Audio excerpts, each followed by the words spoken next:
Presunción de inocencia y abuso de autoridad. ¿Qué pasa cuando el Estado se equivoca? Ponente. Ay. David Silva Torres, alumno del maestro Cristian Felipe Luis Navarro.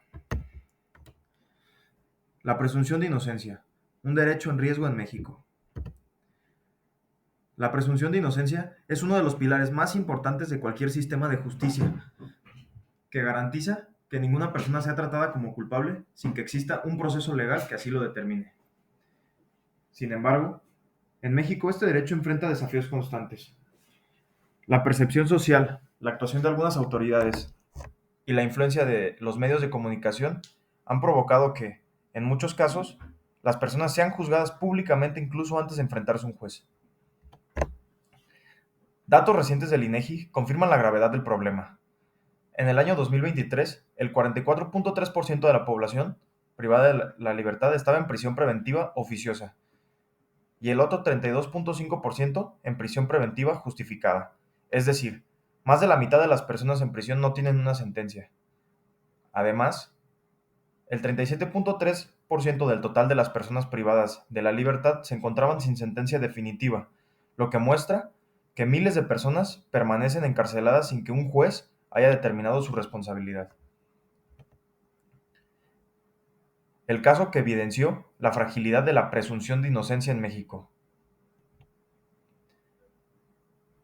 El caso de Alberto Patistán es uno de los más emblemáticos en México, en materia de derechos humanos y justicia penal. Patistán, un maestro tzotzil, originario de Chiapas, fue detenido en el año 2000 y posteriormente condenado a 60 años de prisión por su presunta participación en un enfrentamiento armado que murieron 7 policías. Su caso generó una gran controversia, debido a las múltiples irregularidades denunciadas durante el proceso judicial, como la falta de pruebas contundentes y la violación de sus derechos fundamentales. El día 12 de junio del año 2000, una emboscada en el paraje de Las Limas, municipio de Simojovel, en Chiapas, atacaron a uniformados. 6 policías estatales y uno municipal fueron asesinados. Una semana después, el 19 de junio del año 2000, El Bosque, Chiapas, fue detenido sin que se presentara orden de aprehensión mientras se dirigía a su trabajo. Junto con él fue detenido otro acusado, pero Patistán siempre sostuvo su inocencia. A Patistán se le imputan diversos delitos, como el de homicidio calificado, lesiones, robo calificado, daños y portación de armas de uso exclusivo del ejército. En el juicio, la acusación principal se basó casi exclusivamente en la segunda declaración de un testigo, Rosenberg Gómez Pérez, hijo del expresidente municipal, quien en su primera declaración había dicho no reconocer a sus agresores. Esa primera declaración fue desestimada. A lo largo del proceso hubo contradicciones, omisiones y otras irregularidades. No se tomaron en cuenta testimonios que ubican a Patistán en otro lugar cuando ocurrió la emboscada. La defensa fue considerada deficiente. No se respetaron derechos fundamentales como una defensa adecuada o valoración imparcial de pruebas. A pesar de eso, en el año 2000 fue condenado a 60 años de prisión. Sus apelaciones, amparos y solicitudes de reconocimiento de inocencia fueron rechazadas por tribunales nacionales durante años. Diversas organizaciones de derechos humanos, entre ellas Amnistía International, denunciaron que su condena fue producto de graves violaciones al debido proceso, racismo estructural contra pueblos indígenas y falta de pruebas confiables. El 31 de octubre del año 2013, el gobierno federal aplicó un indulto gracias a una reforma al Código Penal, que permitió conceder la libertad inmediata a Patistán. La liberación fue celebrada por organismos internacionales y defensores de derechos humanos, quienes señalaron que el caso representa un ejemplo paradigmático de cómo las deficiencias del sistema penal pueden vulnerar la presunción de inocencia y los derechos de personas indígenas o vulnerables. El objetivo de esta sección es que ustedes comprendan qué es la presunción de inocencia, un principio fundamental del derecho, que protege a todas las personas frente a acusaciones injustas, garantizando que nadie sea tratado como culpable antes de que se demuestre su responsabilidad. Queremos que entiendan cómo este derecho está relacionado con la protección contra el abuso de autoridad, evitando detenciones arbitrarias, malos tratos, juicios injustos o violaciones al debido proceso.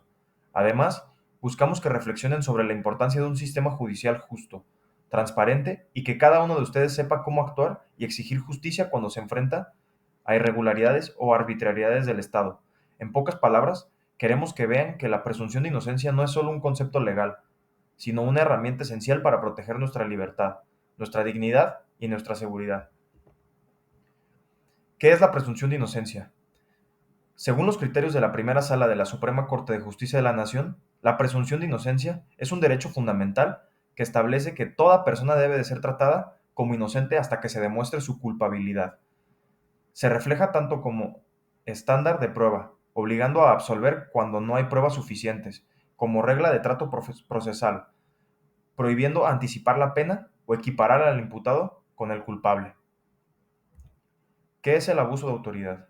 Según el criterio del Pleno de la Suprema Corte de Justicia de la Nación, el abuso de autoridad se comete únicamente por un funcionario o empleado público cuando actúa en el ejercicio de sus funciones o con motivo de ellas, y no cuando realiza actos como particular ajenos a sus responsabilidades oficiales. La presunción de inocencia y la protección frente al abuso de autoridad son principios fundamentales que garantizan un sistema de justicia justo y respetuoso de los derechos humanos. El caso de Alberto demuestra cómo la vulneración de derechos puede conducir a detenciones arbitrarias, juicios injustos y sentencias sin pruebas suficientes. Reflexionar sobre estos temas nos recuerda que la presunción de inocencia no solo es un concepto legal, sino una herramienta esencial para proteger la libertad y la dignidad de las personas. Asimismo, nos invita a exigir que las autoridades actúen dentro del marco de la ley y con respeto a los derechos fundamentales, fortaleciendo la confianza en nuestro sistema judicial. Yo, David Silva Torres, autorizo el uso académico de divulgación de este material por el doctor Cristian Felipe Luis Navarro con fines no lucrativos.